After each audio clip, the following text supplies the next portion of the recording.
The Whitmore Foundation's annual gala was everything money could orchestrate. Crystal chandeliers casting diamond patterns on marble floors, a string quartet playing Mozart, and 500 of San Francisco's elite pretending their champagne bubbles were more interesting than the gossip floating between them. I stood near the bronze statue of our grandfather, adjusting my dress uniform for the third time, wondering why I'd even come.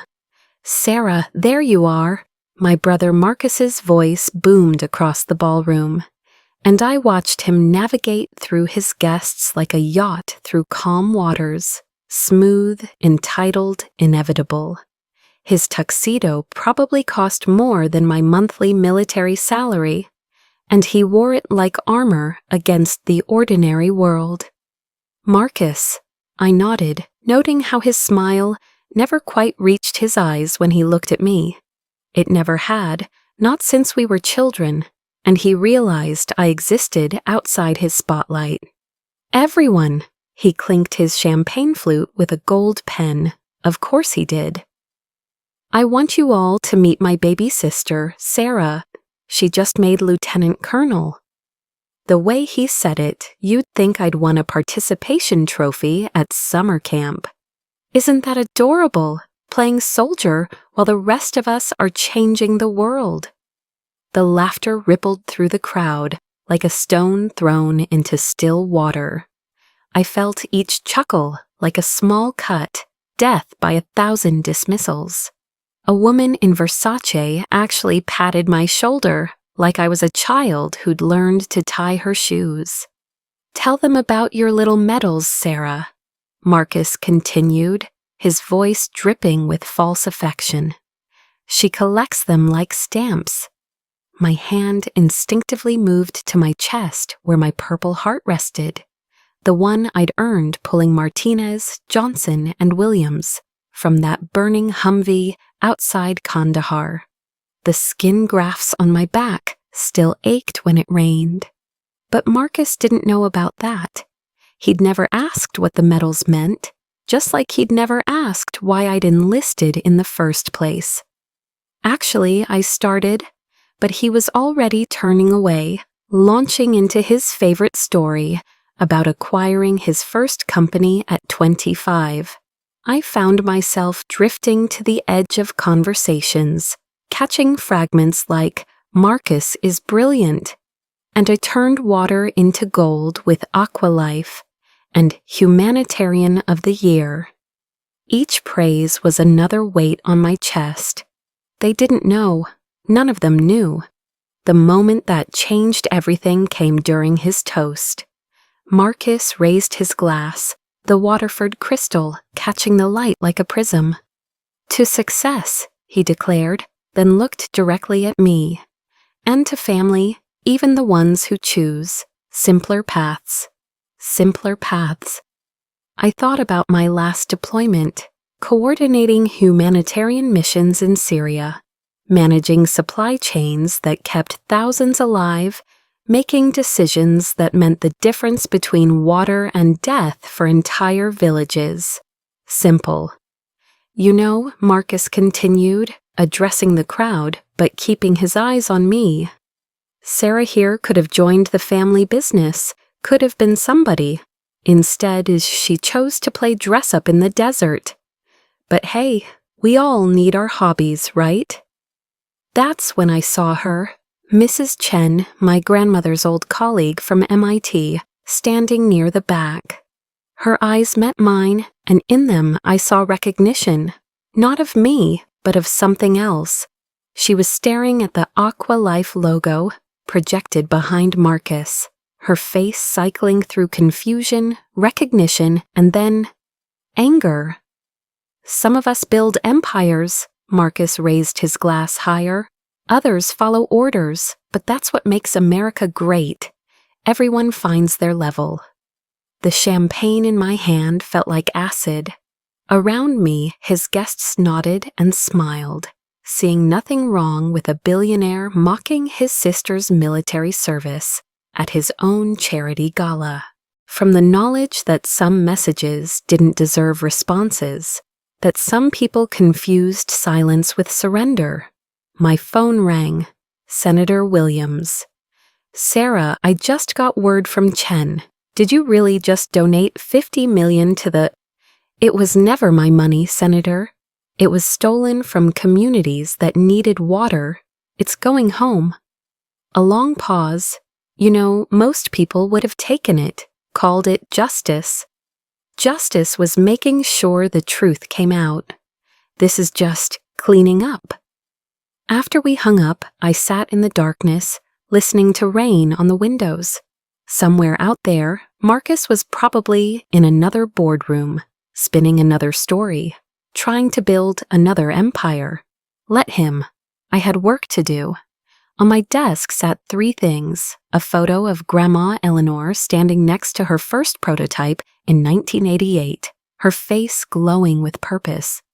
My purple heart, earned in fire and blood, a reminder that service meant sacrifice, and a report from Clear Waters showing we'd installed our 1,000th system, with projections to reach 10,000 by year's end.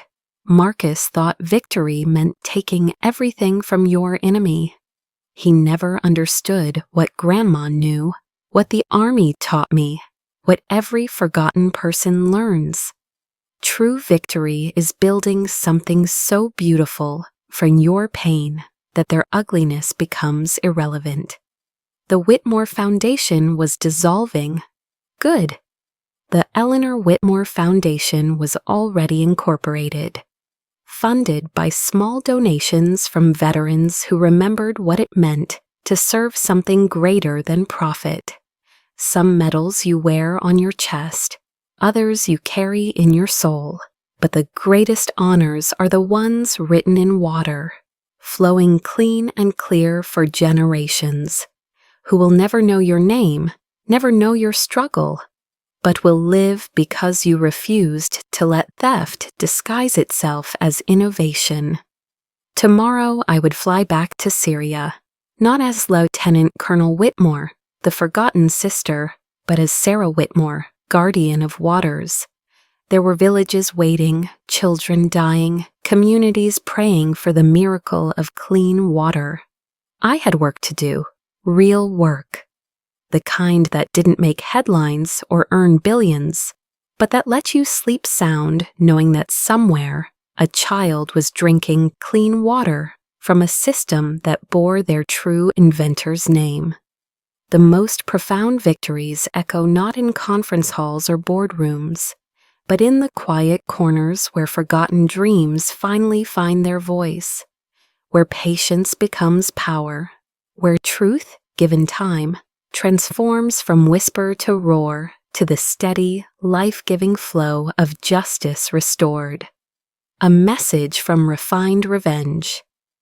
If Sarah's story resonated with you, if you've ever been dismissed, overlooked, or watched someone take credit for your light, then you understand that the most powerful revenge isn't destruction, it's transformation.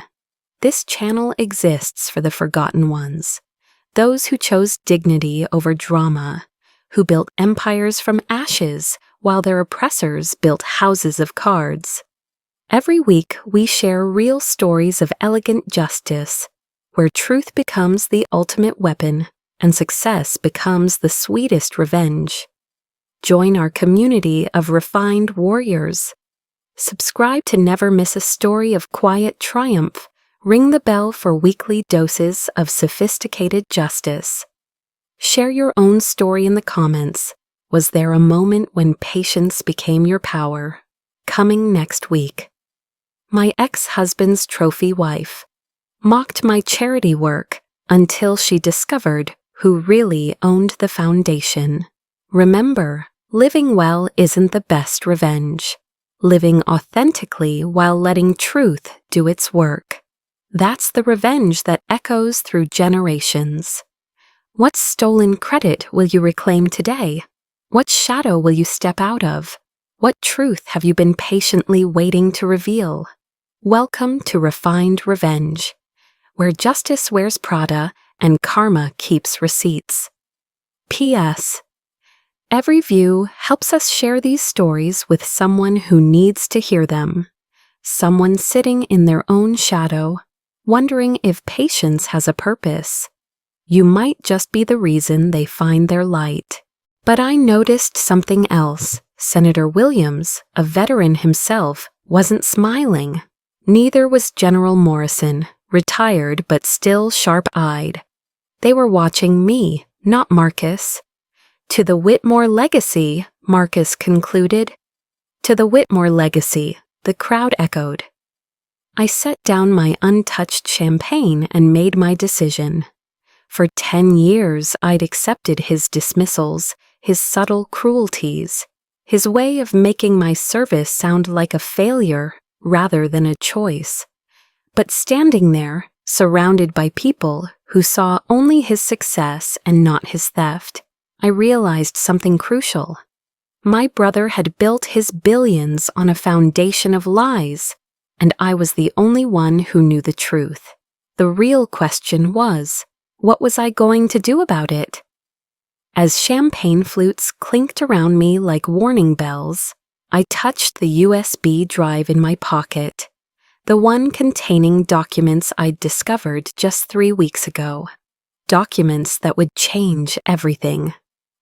Marcus caught my eye across the room and winked, already forgetting his mockery, moving on to his next conversation, his next deal, his next triumph. He had no idea that his little soldier sister had just declared war. Sometimes the most dangerous enemy is the one who doesn't even know they're in a fight. The Whitmore family portrait hanging in Marcus's study told our story better than any biography could. There he stood, centered and golden, our parents flanking him like guards protecting a treasure. I was there too. If you looked carefully at the shadow in the corner, the girl half hidden behind our mother's shoulder, the photographer had asked me to step back. Just a little more, sweetheart. We need to see Marcus's award.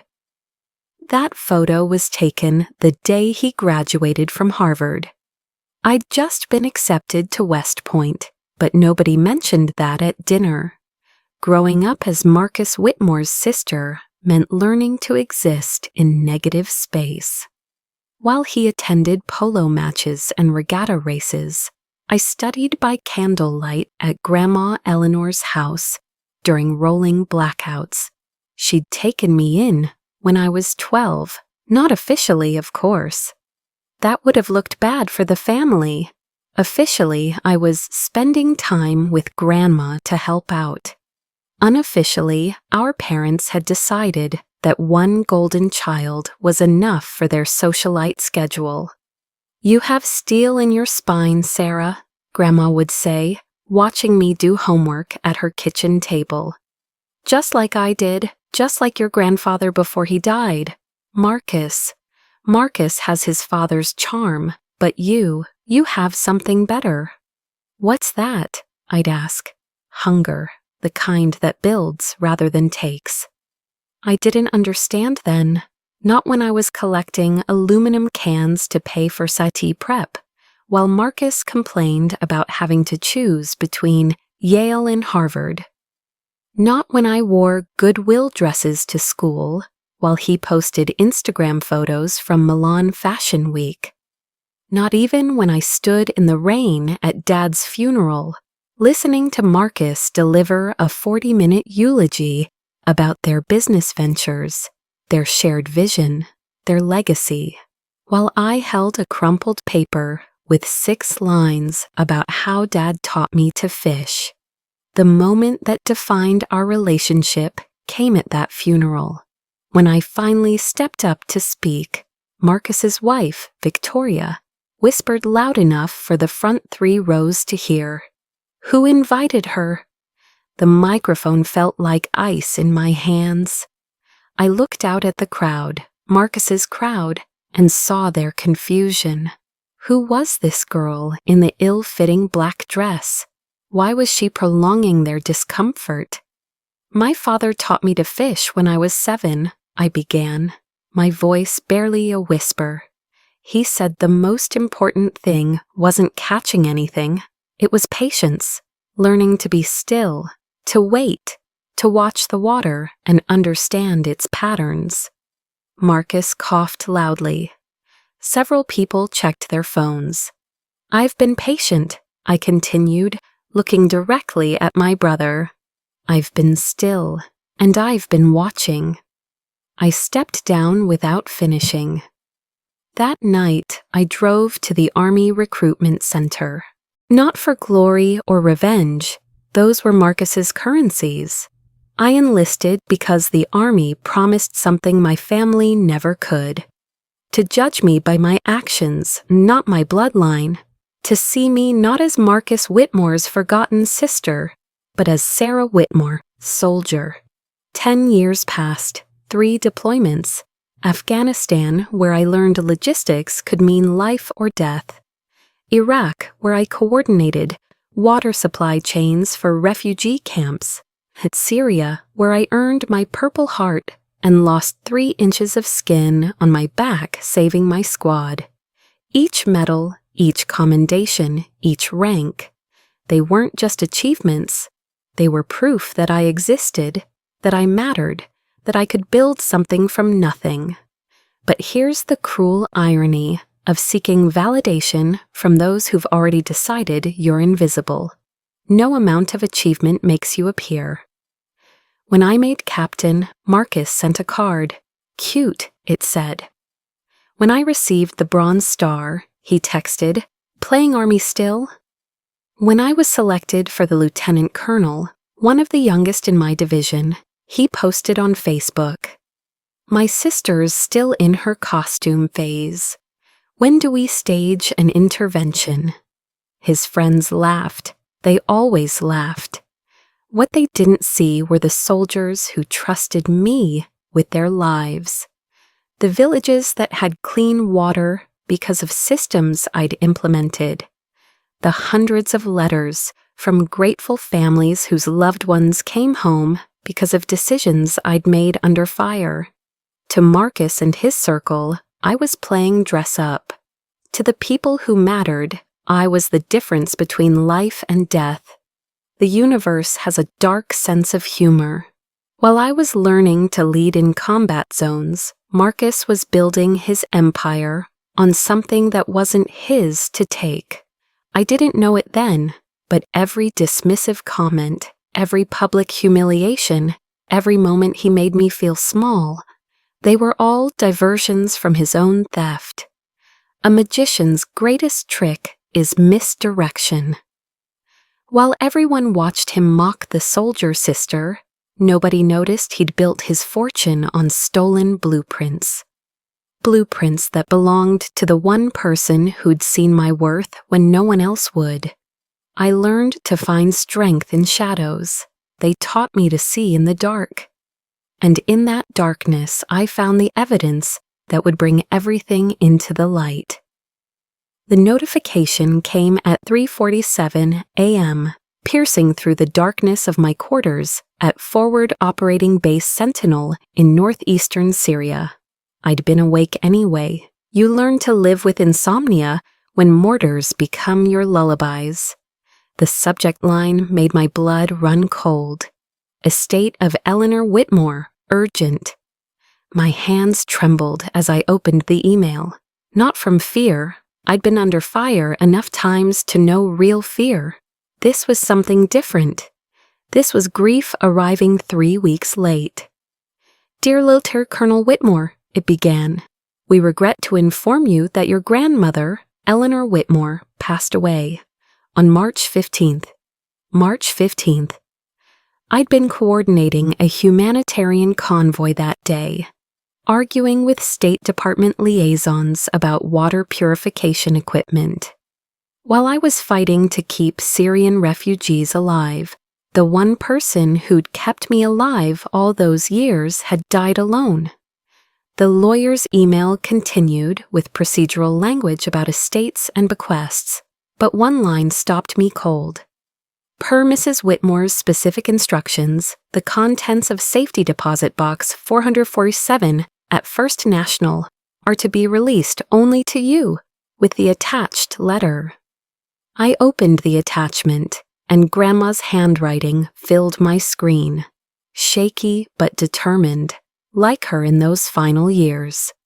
My dearest Sarah, if you're reading this, then I'm finally free to tell you the truth.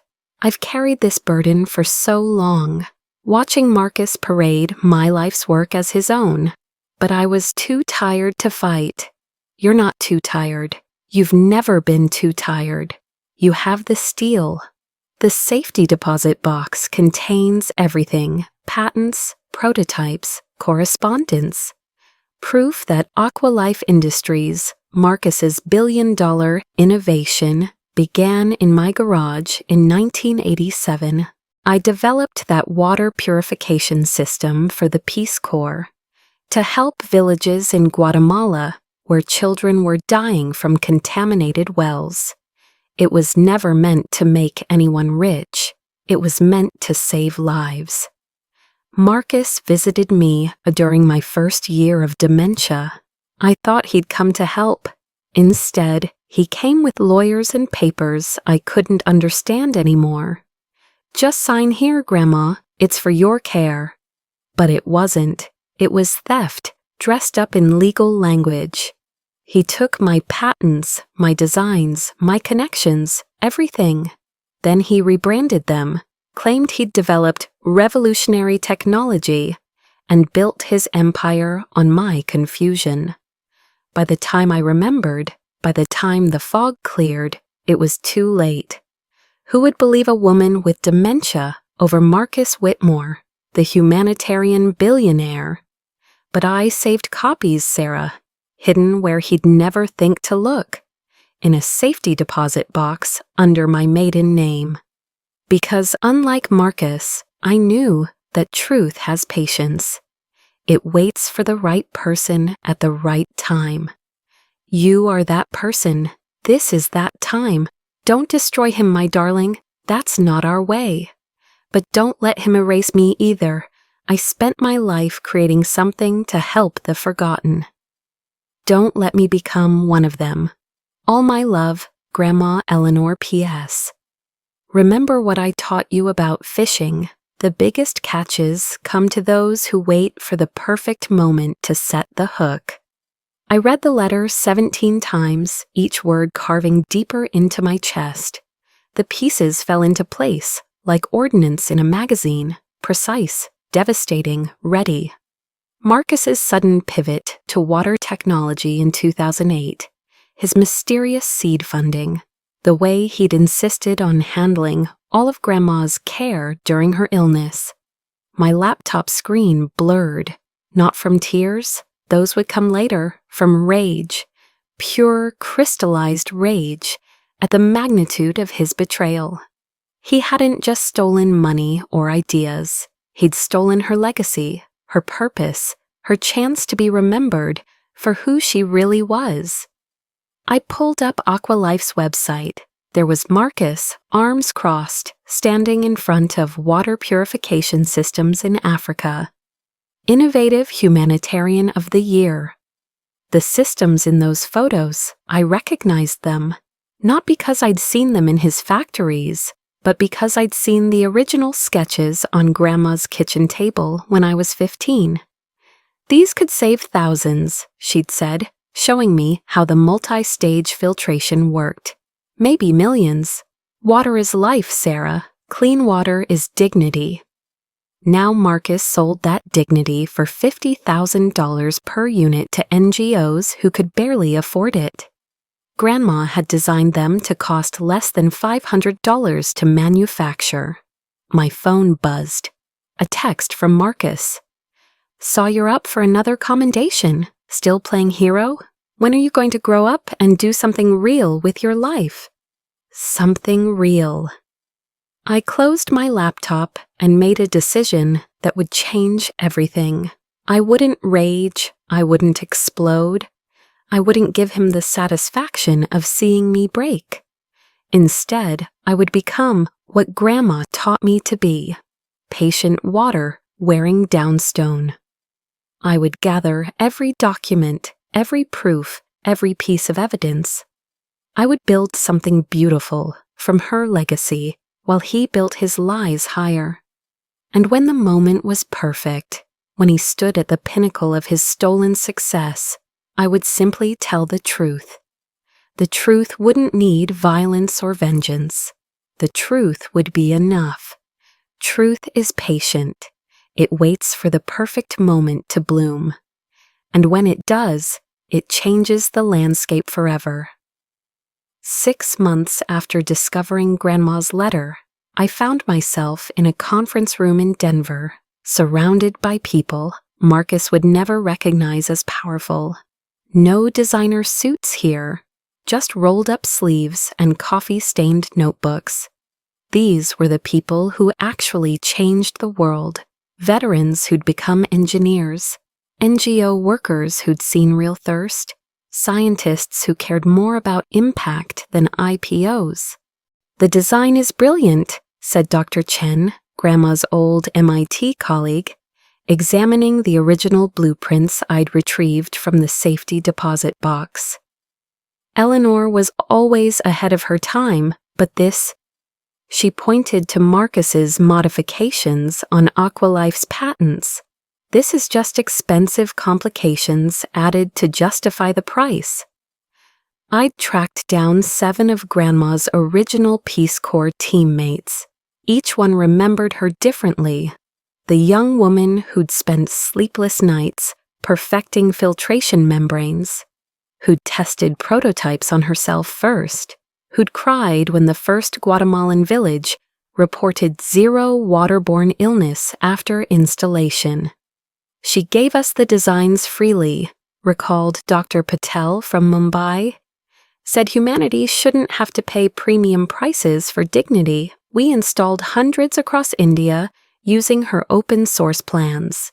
Then suddenly, in 2008, we got cease and desist letters from some company called Aqualife. Marcus's company, Marcus's lawyers, Marcus's theft reaching across continents to silence Grandma's vision. But I didn't focus on what he'd taken. I focused on what could still be built. Clearwater's initiative started in my off-duty hours, incorporated quietly in Delaware. No press releases, no launch parties, just paperwork filed by a lawyer who'd lost his son in Afghanistan and refused to take payment. Our mission statement was simple: providing clean water to veteran communities using Eleanor Whitmore's original open-source designs. The first installation was in Johnsonville, Alabama, a town where the local VA hospital had been on boil water notice for 3 years. Marcus's Aqualife had quoted them $500,000 for a system.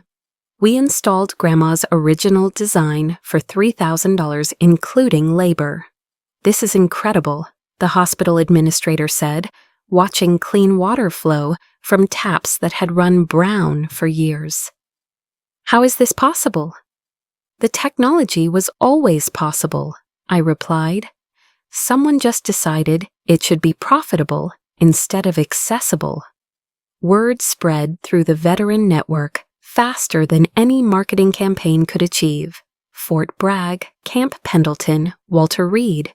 Each installation was documented, photographed, tested. We kept meticulous records, not for glory but for truth. Every system bore a small plaque.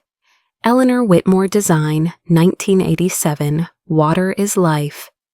My board of directors grew organically. General Morrison, who'd been at Marcus's gala, joined after seeing our work at his grandson's VA facility. Senator Williams brought legislative connections. Dr. Rodriguez from the Army Corps of Engineers provided technical expertise. Not one of them knew about my connection to Aqualife's CEO. They joined because they believed in the mission. Meanwhile, Marcus continued his victory lap. Forbes interviews, TED Talks, White House dinners. He spoke eloquently about innovation and disruption, never mentioning the woman whose innovation he'd disrupted. I watched his interviews sometimes, noting how he'd perfected the origin story. I was visiting impoverished communities and realized they needed affordable water solutions. Visiting. As if he'd ever set foot in a community that didn't have a Four Seasons. The turning point came when we received an unexpected donation, $2 million from an anonymous source. The note simply said, "For Eleanor, she deserved better." I used it to expand internationally. Syria, where I'd served. Afghanistan, where I'd bled. Iraq, where children still died from preventable waterborne diseases. Each installation was a small resurrection of Grandma's dream. Marcus never noticed. Why would he? His baby sister was still playing soldier, now playing nonprofit director. He was too busy planning his next acquisition to notice that Clear Waters had installed more systems in 18 months than Aqualife had in 5 years. He was too focused on profit margins to see that we were proving his entire business model was built on artificial scarcity. But others noticed. Journalists started asking questions about the 2 different water purification technologies that seemed remarkably similar. Academic papers began comparing patent filings. Veterans organizations started declining Aqualife's partnerships in favor of Clear Waters. I kept my name off everything public, let him think I was still invisible, let him believe his mockery had landed while I built something that would outlast his empire. Every village that received clean water, every veteran who could drink from their tap without fear, every child who wouldn't know cholera, they were my real medals. The email that changed everything again came from an unexpected source, Aqualife's own chief technology officer. "I've been with the company since the beginning," he wrote. "I've seen the original patents. I know whose work we really sell. I think it's another person who deserves recognition. Can we meet?" True power grows in silence. It doesn't need applause to thrive. But eventually, even the quietest truth demands to be heard. The grand ballroom at the Moscone Center had been transformed into an aquatic paradise for the Global Water Innovation Summit. Cascading water features lined the walls, each one a testament to human ingenuity over nature's most vital resource. The irony wasn't lost on me. Millions spent on decorative water while communities 30 miles away rationed their supply. I sat in the back row, my dress uniform feeling like armor. Marcus had insisted I attend as his special military guest, his way of showcasing his charitable nature by supporting his veteran sister. The invitation had been CC'd to major donors, ensuring they all knew how magnanimous he was. "Tonight's Lifetime Achievement Award," the host announced, "goes to a visionary who transformed water access across the globe. Ladies and gentlemen, Marcus Whitmore of Aqualife Industries." The applause thundered like a breaking dam. I watched my brother stride to the podium, his confidence radiating like heat waves. The massive screens flanking the stage displayed Aqualife's logo, a stylized water drop that Grandma had doodled on napkins 30 years ago. "Innovation," Marcus began, his voice carrying that practiced authenticity he'd perfected, "isn't just about creating something new. It's about having the vision to see what the world needs before it knows it needs it." That's when I noticed the stirring in the audience. Dr. Chen, whom I'd spotted earlier, was standing up in the third row. In her hands was a manila folder I recognized. Original patent documents with the raised seal of the USPTO. "Mr. Whitmore," she called out, her voice cutting through his speech like a scalpel. "I have a question about your innovation timeline." The room shifted. Summit security moved toward her, but Senator Williams stood up as well. "I'd like to hear this question," he said, his voice carrying the authority of 3 combat tours and 2 Purple Hearts. Marcus gripped the podium edges. "I'm happy to take questions after patent number 55439-27, Dr. Chen continued, now holding the documents high. "Filed by Eleanor Whitmore in 1987, these designs," she gestured to the Aqualife logo on the screen, "are identical to her original work, the same woman who developed them for the Peace Corps, your grandmother." The silence that followed was absolute. You could hear the decorative fountains trickling, each drop an accusation. "I don't know what you're implying," Marcus started, but his CFO, David Park, was already on his feet, phone in hand, his face pale as he scrolled through something on his screen. "Marcus," David's voice cracked, "these patents, they're real, they're in her name. The dates?" More people were standing now. General Morrison, 3 journalists from Waterworld magazine, the entire delegation from Engineers Without Borders, each one holding papers, patents, correspondence, design specifications. My overnight express delivery service had been thorough. "This is ambush journalism," Marcus tried to pivot. "My grandmother was a wonderful woman, but she suffered from dementia. Any documents from that period?" "I have her original prototypes," Dr. Patel announced from the 5th row. "Built in 1988, tested in my lab, 20 years before Aqualife existed." The summit's executive director approached the podium. "Mr. Whitmore, these are serious allegations. Perhaps we should postpone." "No." The voice that interrupted surprised everyone, including me. It was James Chen, Aqualife's Chief Technology Officer, standing at the side entrance. "No more postponing, I've been silent for too long." He walked to the front, each step deliberate. "I was hired in 2008 to refine existing technology. I was told it was purchased legally. I was shown transfer documents, but I was never allowed to meet the original inventor. Now I know why." Marcus's mask finally cracked. "James, you signed NDAs. You can't—" "I can't stay silent anymore," James replied.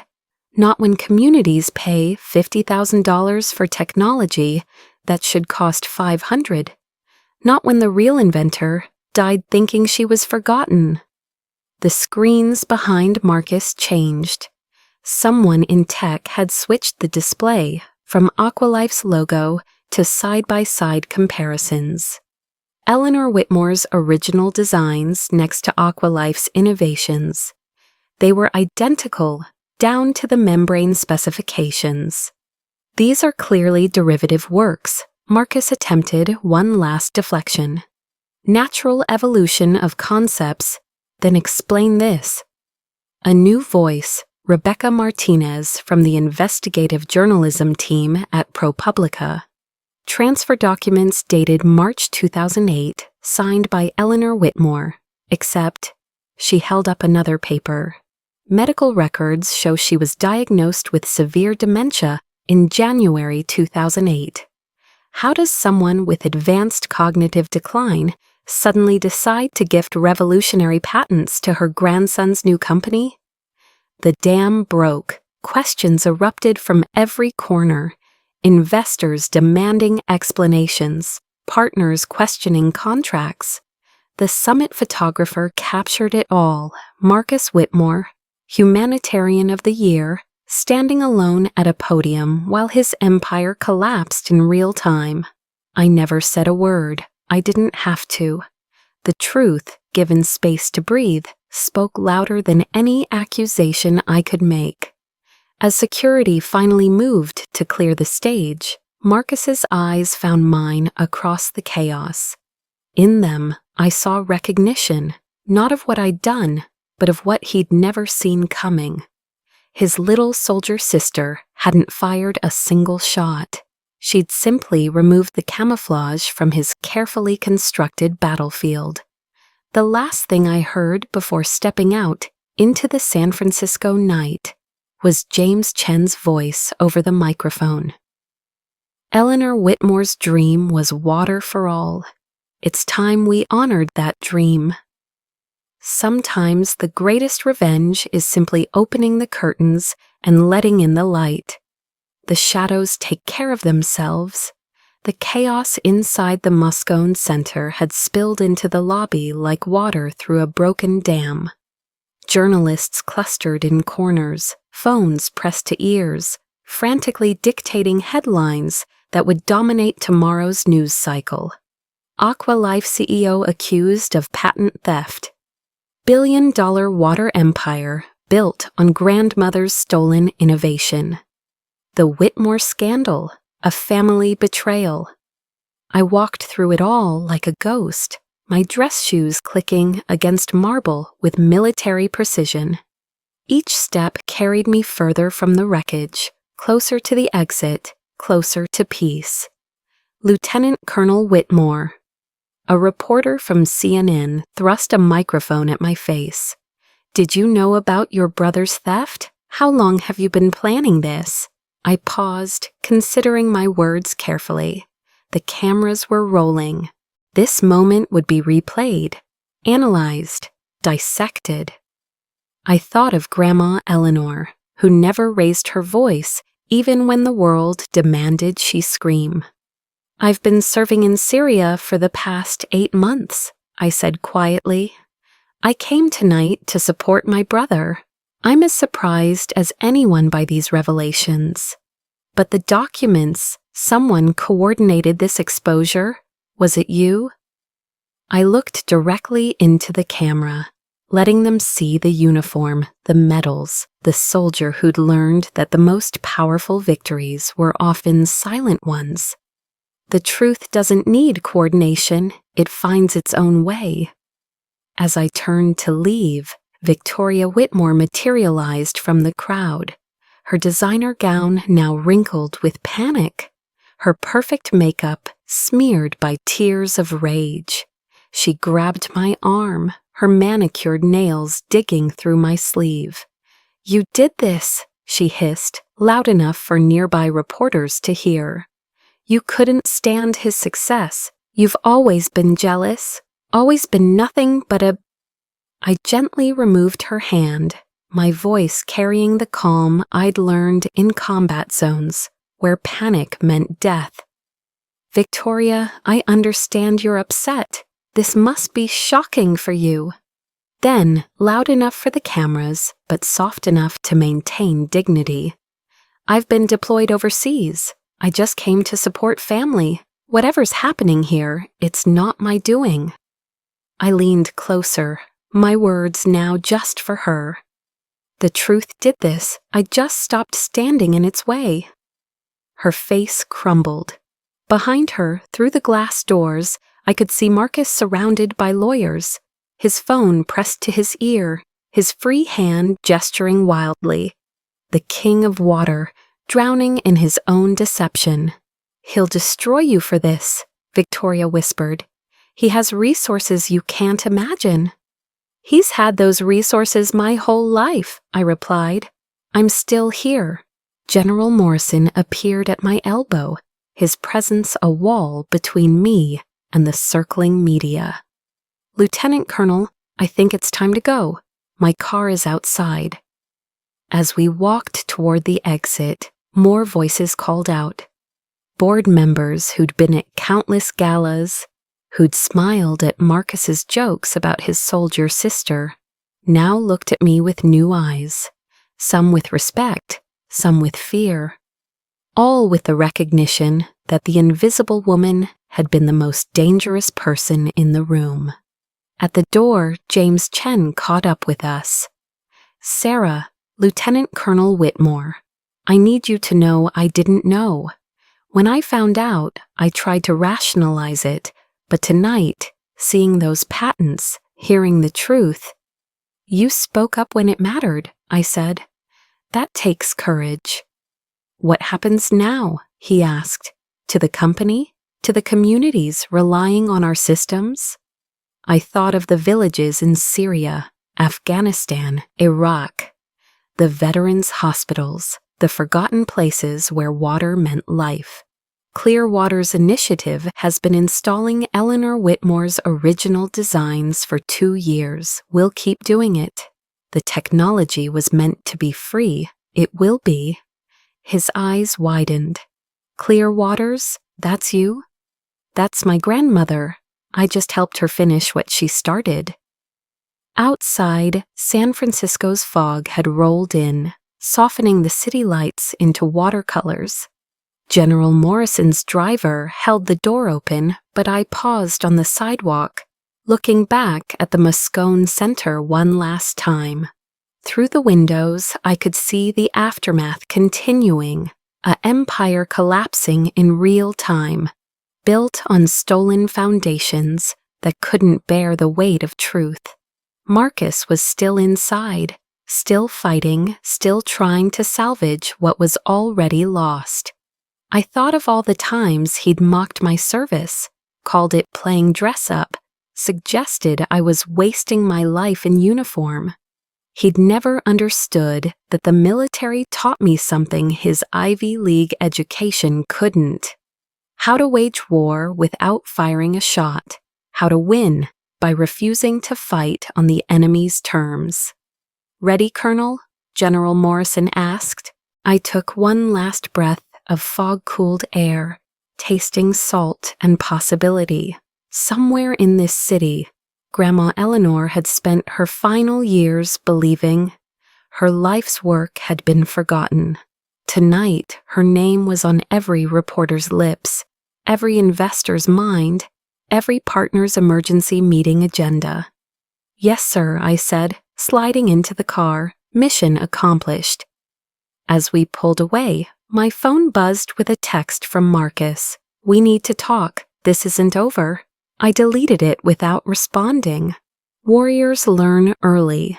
The most powerful victories are the ones where you never had to draw your weapon, where you win by letting your enemy defeat himself. Dignity isn't about winning. It's about never losing yourself in the fight. And tonight, I walked away whole. 6 months later, I stood in the rain at Fort Campbell, Kentucky, watching water flow clear and clean from newly installed fountains. The dedication plaque read, "Eleanor Whitmore Memorial Water System, providing life and dignity since 1987. Below it, smaller text, dedicated to all who serve and all who are forgotten. The ceremony was small, just local veterans, their families, and a handful of Clearwater's volunteers. No media, no politicians, just people who understood that the most important victories were often the quietest ones. Colonel Whitmore, a young private approached, holding an envelope. "This came for you at headquarters. They said it was urgent." I recognized Marcus's handwriting immediately. The 16th letter in 6 months. I'd kept them all, unopened, in a box marked evidence, though I'd probably never need it. His lawyers had been thorough in their damage control, but you can't unring a bell that's been heard around the world. This envelope was thicker than the others, heavier. I tucked it into my pocket and turned back to the dedication. "Your grandmother would be proud," General Morrison said, appearing at my shoulder with his usual silent approach. "Aqualife stock has dropped 70%. They're restructuring, bringing in new leadership. James Chen is heading the transition team." It was never about the stock price. "No," he agreed, "but it helps that they're being forced to honor the original open-source patents. Chen estimates they'll reduce system costs by 90% within the year. 90%.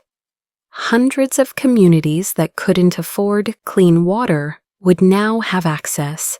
Thousands of children who might have died from waterborne diseases would live, all because the truth had finally been allowed to breathe. That evening, in my temporary quarters, I finally opened Marcus's letter. Inside were several pages of his careful handwriting and a cashier's check for $50 million. Sarah, I know you won't answer my calls or respond to my letters, but I need you to understand something. Everything I built, everything I achieved, it was real. Yes, I used Grandma's patents, but I transformed them into something greater. I created jobs, I built an industry, I stopped reading and skipped to the last page. The check is yours, call it inheritance, call it compensation, call it whatever helps you sleep. Just take it and let this end. Let me rebuild without your shadow over everything. You've made your point, you've won. Take the money and we can both move forward. Your brother, still, despite everything, Marcus P.S. I'm dissolving the Whitmore Foundation. I assume you'll want to distance yourself from the family name anyway. I held the check up to the light, $50 million drawn on a Swiss bank account. More money than I'd see in 20 military careers. Enough to expand clear waters globally, to ensure Grandma's technology reached every corner of the world. I thought about it for exactly 30 seconds.